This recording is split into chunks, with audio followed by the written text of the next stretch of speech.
Bonjour et bienvenue dans l'émission C'est notre santé. Il y a quelques semaines, le célèbre milliardaire Elon Musk a révélé être un Asperger, une forme particulière d'autisme qui suscite de nombreux fantasmes. Chez Pourquoi Docteur, on a donc voulu en savoir un peu plus sur la réalité de ce que l'on appelle un désordre du développement. Est-ce un vrai handicap ou au contraire un atout majeur? Pour le savoir, nous avons invité Laly Dugelet. Bonjour Laly. Bonjour Mathilde. Merci d'avoir accepté de venir témoigner sur ce plateau, c'est assez rare. Vous êtes comme Elon Musk autiste Asperger. Est-ce que vous pouvez commencer par nous expliquer en quoi cela peut perturber votre vie de tous les jours? Alors l'autisme Asperger, c'est ce qu'on appelle l'autisme de haut niveau. Et donc qui se caractérise par tous les traits autistiques, à l'exception du fait qu'il n'y a pas de déficience intellectuelle. Donc au quotidien, ça affecte mes relations sociales parce que j'ai un déficit du sens social. Donc c'est compliqué d'évoluer dans une sphère de personnes neurotypiques en essayant de décrypter tous leurs codes qui nous restent parfaitement étrangers.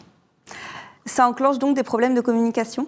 Oui, complètement. C'est la définition même de l'autisme de haut niveau. Je ne suis pas capable de comprendre ou de ressentir l'implicite, les non-dits, les sous-entendus.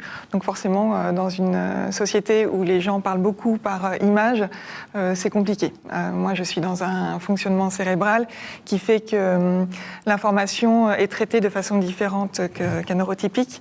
C'est pas du tout binaire. Ça passe. Je reçois une information, elle passe par des tonnes de circonvolutions et puis elle finit par tomber en général à côté de ce que la personne a voulu dire si elle n'a pas exprimé son propos au sens premier du terme.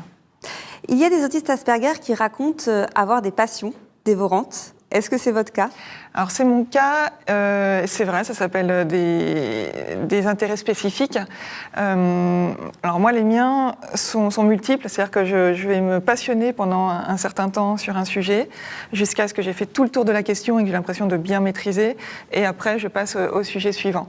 Donc le fonctionnement cérébral ne s'arrête jamais en fait. On est tout le temps en train de réfléchir on conscientise tout, c'est-à-dire que tout doit avoir un sens, une logique, et s'il n'y a pas de logique ou si ça trouve pas de sens dans ce qu'on nous dit ou dans ce qu'on me dit, ça bloque. Je peux pas aller plus loin et donc je vais tourner en boucle jusqu'à ce que j'ai trouvé la solution ou la réponse à mon questionnement. Est-ce que vous vous passionnez pour des chiffres, des lettres, des choses comme ça? Oui, en fait pour moi le monde répond à une tonne de problèmes que je me pose en fait entre les chiffres et les lettres. Enfin, en fait, moi, c'est pas l'un ou l'autre, c'est les deux en même temps. Les chiffres vont de 0 à 9 et les lettres vont de 0 à 9 aussi. Mais du coup, je fais des combinaisons. Je suis tout le temps en train de calculer mon monde. Donc, je suis pas sur du binaire 0-1, je suis sur du 0-9. C'est très bizarre, j'en ai conscience, mais je fais tout le temps des calculs, même sur les plaques d'immatriculation en venant à votre studio, où j'ai dans mon cerveau, enfin, je vois les mots s'imprimer, et en dessous de chaque lettre, de chaque mot, il y a un chiffre que je combine et que je calcule. Vous souffrez également d'hypersensorialité. Enfin, je ne sais pas si souffrir, c'est le bon terme. Comment est-ce que cela se manifeste? Alors, en l'occurrence, oui, je souffre. C'est vraiment le bon terme parce que l'hypersensorialité fait que... Alors, j'ai un déficit du sens social, mais en revanche, j'ai une exacerbation de tout ce qui va être son, odeur, toucher. Et donc, au quotidien, c'est compliqué parce que tout va être vraiment très exacerbé. Donc, vous imaginez bien qu'en ce moment, le métro, avec 29 degrés dehors, c'est compliqué parce que les gens transpirent, ils peuvent rien. Hein, c'est pas du tout une leçon morale sur l'hygiène des gens, mais voilà, il y a tout qui est exacerbé et vous trouverez souvent des autistes, notamment avec le son. Il y a beaucoup de sons qui sont très compliqués. Donc, vous trouvez beaucoup d'autistes avec des casques qui vont leur permettre soit de se couper complètement du son, soit, en ce qui me concerne et ce qui concerne beaucoup d'autistes, de se plonger dans la musique qui nous sépare un petit peu du son ambiant et qui est compliqué, effectivement. Comme beaucoup d'autistes Asperger, vous bénéficiez aussi de nombreux avantages, dont celui d'être un haut potentiel intellectuel. De combien est-il le vôtre? Alors si on parle de QI, je suis à 154, mais ça ne veut pas dire grand-chose pris tout seul comme chiffre. La moyenne est autour de 100, 110. Donc bon, 154 c'est pas mal, mais pris tout seul, ça n'est qu'un chiffre, ça ne veut rien dire. Et ce n'est pas parce que j'ai un QI élevé que je suis capable de développer toutes les compétences ou tous les savoirs d'une autre personne qui serait HPI, donc haut potentiel intellectuel. Vous parliez en introduction d'Elon Musk, je n'ai pas les mêmes compétences que lui par exemple. Est-ce que cela vous aide professionnellement, ce haut potentiel ? Probablement. Alors là, on arrive à la frontière entre le haut potentiel et l'autisme Asperger. Ça m'aide parce que du coup, je suis capable de créer des réponses aux difficultés que je peux avoir en tant qu'autiste. Le fait d'être haut potentiel fait que je peux beaucoup étudier les questions. En fait, je suis tout le temps dans une étude de la sémantique.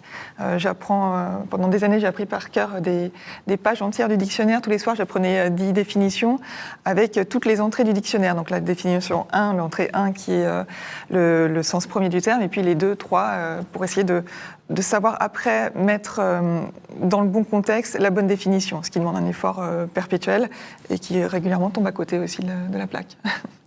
Donc si je comprends bien, vous avez un sens du détail très poussé. Oui, extrêmement poussé. Je ne suis pas dans le macro, je suis toujours dans le micro.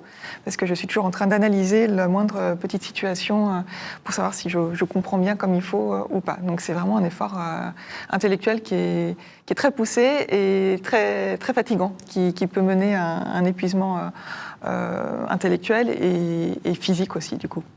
Je précise pour les téléspectateurs que vous travaillez dans la communication. Ouais. J'imagine que votre sens du détail, votre pluridisciplinarité, ça amène aussi de l'originalité ? Oui, et d'autant plus que le traitement d'information, encore une fois, n'étant pas linéaire, je ne suis pas capable, et je ne fais pas exprès en fait, de tomber à côté de la plaque, ce qui fait que en tant que responsable communication, ce qui est quand même assez étonnant effectivement en étant autiste, Asperger, je vois les choses à travers une espèce de prisme ou de boule à facettes pailletée. Donc les choses prennent plein de couleurs et mon traitement d'information fait que naturellement, je vais me différencier de la concurrence puisque je ne vais pas traiter l'information de la même façon. Donc je me nourris beaucoup de la concurrence, je fais mes veilles, etc.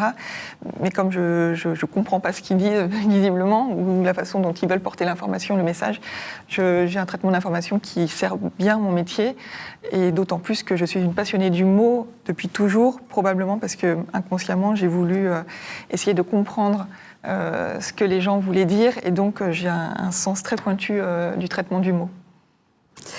À vous écouter, on comprend que vous êtes brillante, que vous réussissez très bien, mais vous avez tout de même demandé le statut de travailleuse handicapée. Est-ce que vous pouvez nous expliquer ce choix ? Alors, le statut de travailleuse handicapée, donc RQTH, reconnaissance en qualité de travailleur handicapé, est venu en même temps que la déclaration de handicap par ma psychiatre auprès de la MDPH, Maison des personnes départementale des personnes handicapées. C'est elle qui a pensé, donc ma psychiatre qui a pensé que c'était une bonne chose de demander ce statut de RQTH. En l'occurrence, ça vous ouvre des droits et des avantages normalement auprès de la recherche d'emploi, donc avec des services spécialisés dont j'ai pas bénéficié parce que j'ai trouvé toute seule un emploi, mais au quotidien, à partir du moment où j'ai été diagnostiquée, le statut de RQTH a pu permettre de mettre en place, d'annoncer à mon employeur que j'étais autiste et donc de mettre en place des dispositifs liés à mes spécificités. Toujours concernant la vie professionnelle, les autistes Asperger suscitent beaucoup de fantasmes. Est-ce que vous vous reconnaissez dans la série de TF1 HPI, qui a très bien marché récemment ? Alors, pas complètement. Par certains traits, oui. Alors là, c'est une série qui est HPI, alors qu'on parle d'autisme, encore une fois, la frontière peut être ténue. Pour moi, c'est un peu trop caricatural. Et c'est vrai qu'en discutant avec pas mal de monde sur les réseaux, les gens ne se reconnaissent pas complètement dans l'actrice qui endosse le rôle, mais il y a quand même beaucoup de signes, effectivement, dans lesquels je me reconnais, dans l'exaltation des choses, dans le fait de beaucoup se surinvestir dans un sujet particulier. Après, on me mettrait devant une scène de crime, je ne pense pas que je saurais voir les choses comme Audrey Fleurot. Mais oui, quand même. Et on voit qu'il y a un traitement de l'information qui est différent et qui, encore une fois, est du fait du haut potentiel. Oui.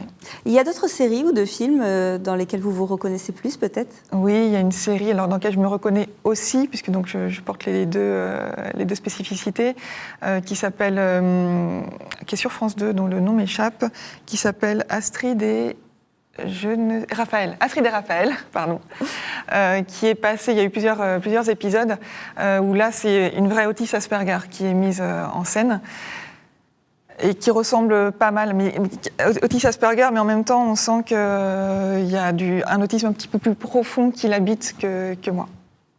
Quand on regarde ces héroïnes, on voit qu'elles ont plein de qualités humaines, qu'elles sont honnêtes, qu'elles sont loyales, qu'elles n'ont pas de préjugés. Mais on constate également qu'elles n'ont pas d'amis proches. C'est votre cas ? J'ai quelques amis. C'est vrai que ce que vous décrivez par rapport aux comédiennes qui endossent ces rôles, étant donné que je vois les choses au sens premier du terme et que du coup je suis très cash, très franche, puisque je ne sais pas dire non plus des sous-entendus. Alors j'ai beaucoup d'humour, je fais beaucoup de second degré, parce que comme je suis tout le temps en train de travailler le mot dans ma tête, il y a plein de jeux de mots qui me viennent, mais pour autant, vis-à-vis de mon interlocuteur, c'est assez compliqué, puisque je vais être cash. Je fais des petites vidéos qui expliquent mon quotidien, et celle de ce matin, c'était sur la transpiration.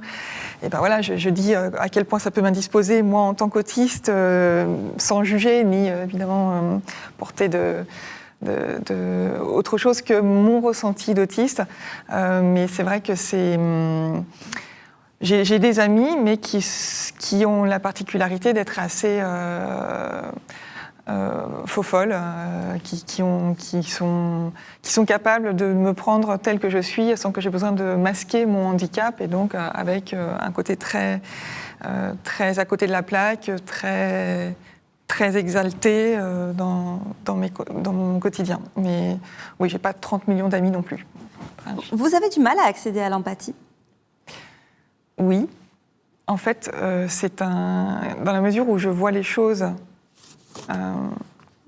concrètement, je comprends pas en fait que les gens puissent se laisser porter par leur mal-être, et que ça devienne un objet chez eux de récurrence intellectuelle. En fait, je pense que je manque d'empathie, dans le sens où je ne vais pas me réjouir que les gens n'aillent pas bien, ou que les gens soient malades ou tristes, mais dans la mesure où moi je suis toujours en train d'essayer de trouver une solution pour ne pas me laisser gagner par ce qui ne va pas.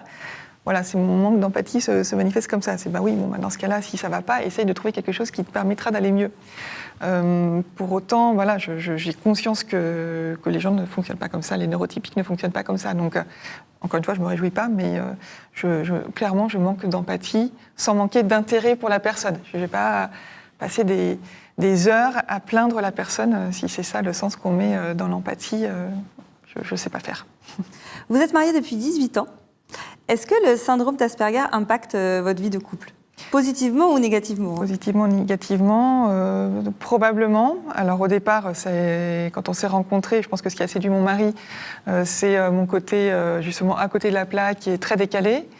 Et puis le temps passant, en ayant des enfants, je pense que le fait de ne pas toujours comprendre ce qu'on me dit a fini par poser un problème aussi au niveau du couple, parce que j'ai souvent repris mon époux en lui disant « mais t'as dit ça, mais ça veut dire ça ou ça ?»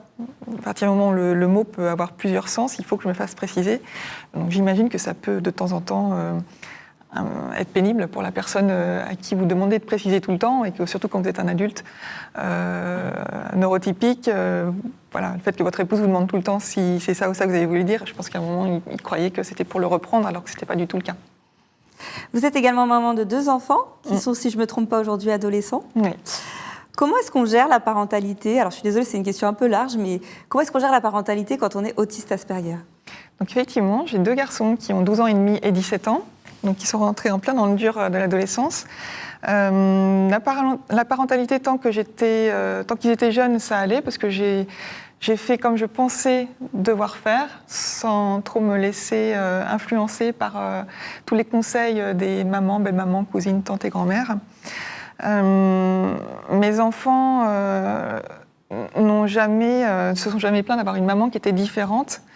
Et même, je retrouve des publications Facebook, je retrouve des publications de réseaux sociaux qui remontent de temps en temps et dans lesquelles ils parlaient tous les deux entre eux en disant « T'as vu, maman, elle est marrante, elle n'est pas comme les autres mamans. » Bah oui, mais c'est mieux parce que, du coup, justement, les autres mamans, elles sont pas rigolotes et maman, elle est rigolote. Et donc voilà, ça les a pas traumatisées, visiblement, jusqu'à un certain point. Et puis, rentrant dans le dur de l'adolescence, ils ont oublié ce que c'était que le vocabulaire, la sémantique, etc. Donc, en gros, ils tournent sur... J'exagère un petit peu, mais ils tournent un peu tout le temps sur les mêmes expressions. Et ce sont des expressions qui veulent tout et rien dire. Donc, je leur demande aussi de préciser tout le temps ce qu'ils veulent dire. Et ça, c'est absolument insupportable pour eux parce qu'ils ont l'impression que je veux les reprendre, alors que c'est juste que je ne les comprends pas littéralement. Et donc, mon mari, régulièrement, a fait le lien entre ce qu'il voulait dire et ce que je comprenais ou ce que je comprenais pas ou ce que je comprenais mal. Donc c'est plus compliqué maintenant qu'ils sont ados, effectivement. On ne sait pas aujourd'hui si le syndrome d'Asperger est héréditaire ou non. Les recherches là-dessus divergent. Est-ce que vos 2 enfants sont eux aussi autistes Asperger ? Non, a priori non. Ils sont tous les 2 HPI, comme moi en revanche, donc haut potentiel intellectuel, mais ils ne présentent pas de forme d'autisme a priori. Maintenant, j'ai été diagnostiquée tardivement, donc est-ce qu'eux aussi tardivement se rendra compte que... C'est vrai qu'on dit aujourd'hui qu'on se pose la question de savoir si c'est génétique. Les théories divergent comme vous le disiez. Il semble quand même qu'il y ait quand même une transmission. Souvent, ce sont des familles d'autistes. Je travaille dans une association qui crée et gère des colocations pour personnes en situation de handicap, des habitats inclusifs.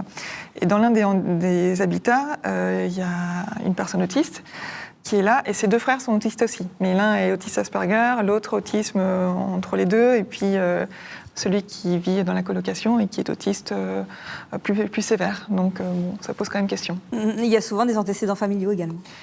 Oui, toujours des questions génétiques. Alors bon, moi, j'ai pas identifié.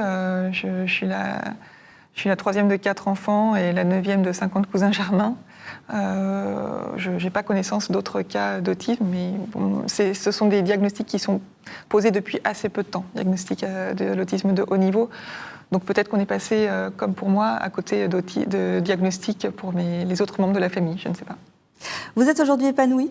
Oui, complètement. Mais vous avez eu une enfance difficile, assez difficile, en tout cas en dehors de la sphère familiale. Vous pouvez nous raconter pourquoi ? Alors, à ce moment-là, donc, le diagnostic n'était pas posé. Et donc, 3e de 4 enfants et 9e de 50 cousins germains.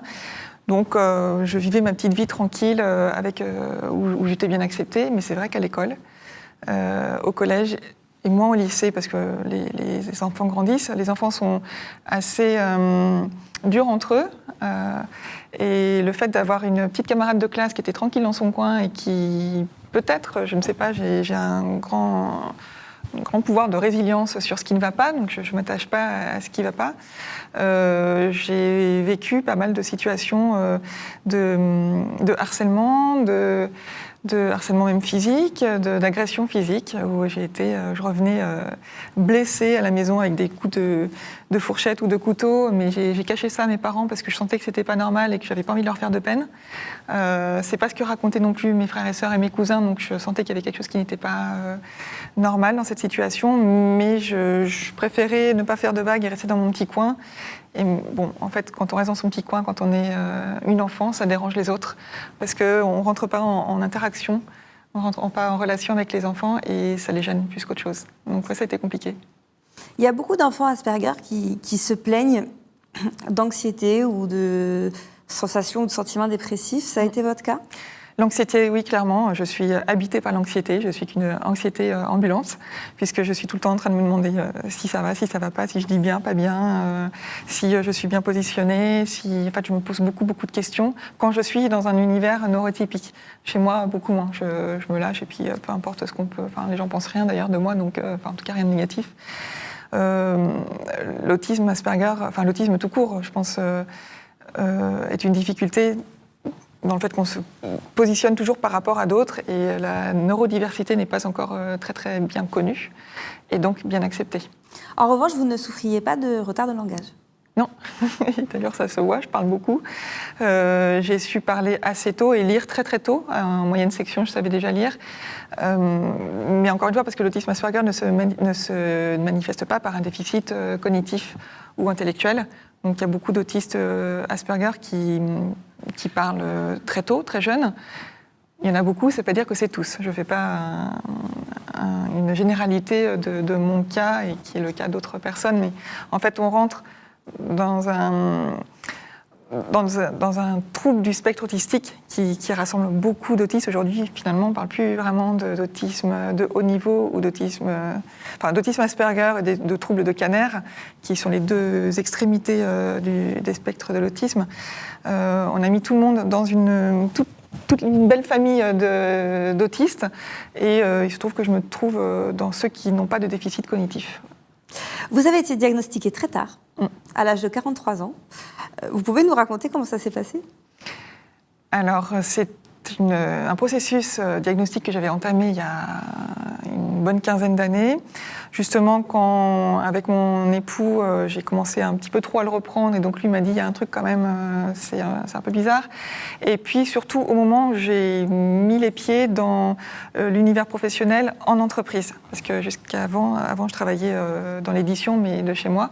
Et le jour où j'ai commencé à travailler en entreprise, c'est là que je me suis rendu compte qu'il y avait quelque chose qui était très différent dans les relations sociales, les interactions sociales avec mes collègues, qui n'étaient pas simples, que j'observais beaucoup et en faisant sûrement mal ou de travers, ou en tout cas pas comme les gens l'attendaient. Et c'est devenu une difficulté parce que c'est là que j'ai dû commencer à surinterpréter et à avoir une surconscientisation de tout ce que je vivais au quotidien, et du coup avec une difficulté et à la fois de faire mon travail bien comme il faut, parce que je fonctionne en mode mission comme tous les autistes. On me dit de faire quelque chose, donc je le fais bien, avec excellence, et jusqu'à ce que ce soit fini. Et à la fois avec la difficulté sociale, où je ne savais pas comment me positionner, et ça a pu me poser des problèmes parce que je vois pas le mal venir en fait. On dit souvent que les femmes autistes Asperger sont un peu naïves. Oui, peut-être, je sais pas. Je n'ai pas la réponse à cette question, puisque la naïveté, c'est pas une sensation que je sais définir, en fait, que je sais analyser. Mais ça a pu poser des problèmes en termes de travail. Et donc, effectivement, à ce moment-là, je me suis dit qu'il fallait que je me fasse diagnostiquer, poser un diagnostic sur mon mal-être. Et ça a mis une quinzaine d'années, parce que voilà, en France, c'est très très long. J'ai commencé mon processus, j'ai arrêté, j'ai recommencé l'année dernière pendant le confinement, où j'avais plus de temps, et j'ai été orientée par le Centre Ressources Autisme d'Île-de-France, le CRAIF, qui, à la veille du confinement, m'a envoyé voir une psychologue et une psychiatre de ville, parce qu'en hôpital, c'est beaucoup trop long. Donc le diagnostic a été posé à ce moment-là. Ça a changé des choses pour vous, d'être diagnostiqué autiste Asperger ? Ça a tout changé parce que, alors en termes de personnes, je suis la même, mais maintenant je peux en parler aux gens, donc je peux annoncer sans mettre un tampon, mais en tout cas, je n'ai aucune gêne à dire que je suis autiste. Je ne précise pas toujours que c'est autiste Asperger. Aujourd'hui, je n'ai plus besoin de prouver, j'ai pas envie de prouver ou voilà, je suis autiste Asperger, le diagnostic a été posé par des spécialistes, mais maintenant je suis dans l'explication de texte de ce qu'est l'autisme Asperger, de ce qu'est l'autisme tout court, ce qu'est l'autisme Asperger, et d'un point de vue professionnel, ça a tout changé aussi, parce que j'ai pu changer de métier et choisir une entreprise qui est inclusive, et qui m'offre donc la possibilité d'évoluer avec mes spécificités, mes faiblesses, mes limites, mais aussi mes forces. Donc pouvoir mettre sur son CV, alors je ne le mets pas sur le CV, mais dans l'aide de motivation, expliquer que je suis autiste Asperger et en quoi ça consiste, et du coup quelle force ça apporte dans mon métier de communicante, ça a pu m'aider. Et aujourd'hui, je suis dans un environnement qui est extrêmement bienveillant. Il y a certains spécialistes qui expliquent que les femmes autistes Asperger sont diagnostiquées plus tard que les hommes, parce qu'elles ont davantage recours à des stratégies d'imitation sociale. Je reprends leur terme. C'est quelque chose qui vous parle ? Complètement. Une femme Asperger est bien moins bien diagnostiquée qu'un homme, parce qu'on revêt, en fait, je pense qu'on demande aux femmes de revêtir plus de rôles, la maman, la bonne épouse, la bonne salariée. Et donc, le fait d'être HPI en plus fait qu'on camoufle le plus possible ce syndrome parce qu'on sent qu'il y a une différence et qu'on ne sera pas bien accepté s'il y a cette différence-là. Et puis, moi, par rapport à mes enfants, je n'avais pas envie qu'ils ressentent une différence non plus. Le jour où il y a eu le diagnostic, je leur ai demandé s'ils acceptaient que je parle du fait que j'étais autiste, parce que je ne voulais pas qu'ils soient mis en difficulté par rapport à leurs petits camarades. J'ai pas mal de mise en visibilité, et le fait de dire qu'ils ont une maman autiste ou de l'afficher, est-ce que c'était un problème pour eux ou même pour mon époux? Donc non, ça pose pas de problème. Ils m'encouragent au quotidien dans mes démarches pour faire accepter la diversité qui doit devenir une norme de mon point de vue. L'autisme Asperger, c'est un trouble du développement neurobiologique. Est-ce que c'est quelque chose dont on peut guérir? Non, c'est pas une maladie. Donc il n'y a pas de médicaments ou d'opérations qui vont vous guérir. En revanche, il peut y avoir des thérapies cognitives, notamment comportementales, qui peuvent être mises en œuvre par des spécialistes, donc des psychologues et des psychiatres qui sont spécialistes du trouble du spectre autistique. J'aime bien appuyer sur le fait que tous les psychiatres ne sont pas spécialistes du TSA. Personne n'est spécialiste de tout. Sinon, en disant qu'on est spécialiste de tout, c'est qu'on est spécialiste de rien, mais dans tous les domaines de la vie. Donc il faut vraiment s'orienter et prendre conseil auprès du centre ressources autisme du département pour être bien orienté vers les bons praticiens. Et de temps en temps, si besoin, pour calmer l'anxiété, vous pouvez avoir une médication qui va réduire les troubles d'humeur ou d'anxiété sociale, mais ça ne soigne pas, ça ne fait pas tout. Vous y avez recours vous-même? Oui, je prends un médicament qui permet d'atténuer les troubles anxieux. Mais je ne veux pas avoir une trop forte médication parce que je veux rester connectée à mon environnement. Et puis, je vois une psychiatre aussi tous les mois. Et... Ça vous aide? Oui, parce que du coup, en fait, c'est la seule avec qui je vais parler des difficultés que je vais pouvoir rencontrer au quotidien dans telle situation. Et je ne vais pas avoir compris la réaction de la personne en face de moi. Et donc, avec elle, on analyse, on décortique tout, et puis on voit comment il faudra réagir la prochaine fois qu'une telle situation se produit, pour peu que je la vois. Parce que l'une des spécificités aussi de l'autisme, c'est que face à une situation à laquelle je vais être confrontée, je me dis qu'il faut que je réagisse de telle manière, mais si la situation n'existe plus, si elle n'est plus face à moi, je ne sais plus comment l'analyser, en fait. C'est comme les objets. Je sais pas, si je vois un ballon dans une pièce, je sais qu'il existe. S'il n'est plus dans la pièce, je ne sais plus que le ballon existe. Et je n'y pense pas, je ne le conscientise pas. Donc avec les émotions, ça va être pareil. Je vais ressentir quand même des émotions, bien qu'étant autiste, je ne suis pas non plus dénouée d'émotions ou de sentiments. Mais si les émotions ne me sont pas apportées là, face à moi, à un instant T, j'ai une émotion avec vous, le fait d'être sur un plateau. Quand je ne serai plus sur le plateau, je ne vais plus y penser. C'est une émotion qui n'aura plus existé après l'instant T. On arrive à la fin de cette émission. J'ai une dernière question pour vous, Lali. Est-ce qu'il y a des choses que l'on pourrait améliorer en France pour les autistes Asperger, selon vous?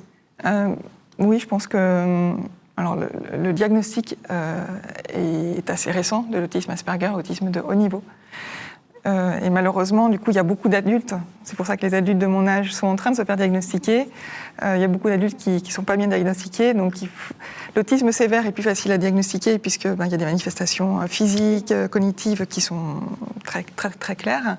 L'autisme de haut niveau est beaucoup plus compliqué. Donc, je pense qu'il faut qu'il y ait plus de praticiens qui connaissent ce trouble et que on soit peut-être plus rapidement aiguillé via son médecin de ville aussi vers des diagnostics qui soient bien posés. Et je crois savoir aussi que le diagnostic est très long à obtenir. Alors, si vous passez par les hôpitaux, oui. À Paris, par exemple, il faut 2 à 3 ans d'attente. Il n'y a que 2 hôpitaux qui prennent en charge ce type de trouble.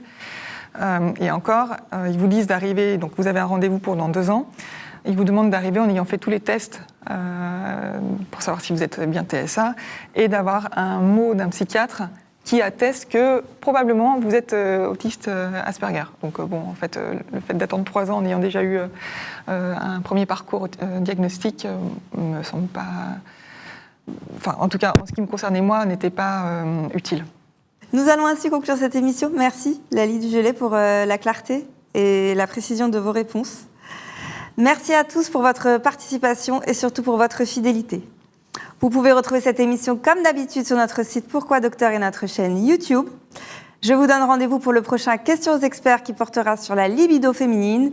Vous pouvez me poser toutes vos questions sur Twitter, Facebook et Instagram avec le hashtag QAE. Au revoir.